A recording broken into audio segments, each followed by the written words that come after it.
बोटै मर्यो साथीहरू, बोटै मर्यो। हेर्नुहोस् न कसको आँखा लाग्यो नि बरीलाई। यति राम्रो झपक्क फल फलिरहेको थियो, त्यसको त बोटै मर्यो। अनि हजुरहरूसँग म आज चाहिँ मेरो दुःख सेयर गर्न आएको। हेर्नुहोस् त यस्तो राम्रो झपक्क फलेको बोट मरेको। अनि यो फलको नाम के हो हजुरहरूलाई थाहा छ त साथीहरू?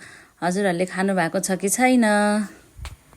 नखानु भएको भए आउनुहोस् है, म दिन्छु भनेर भन्थेँ, तर हेर्नुहोस् त बोटै मर्यो। अब के दिने मैले हजुरहरूलाई? अब आज अचार खाने भनेर अनि त्यसपछि अलिअलि प्यासन फ्रुट टिप्यौँ, तर बोट मरे पनि ल रामे अलिअलि भइरहोस्, घामले भए पनि मिठो हुँदै गर्छ भनेर अनि हामीले छोडिदियौँ त्यसलाई। अमिलो अमिलो गुलियो ट्वाक्क कस्तो मिठो हुन्छ नि। वाह, यसको टेस्ट, यसको बास्ना। बोटै मर्यो तर। यो वर्ष त अलिअलि खायो, अब अर्को वर्ष के खाने? ल साथीहरू, भिडियोबाट भए पनि हाम्रो घरको प्यासन फ्रुट चाख्नु है, कस्तो मिठो छ।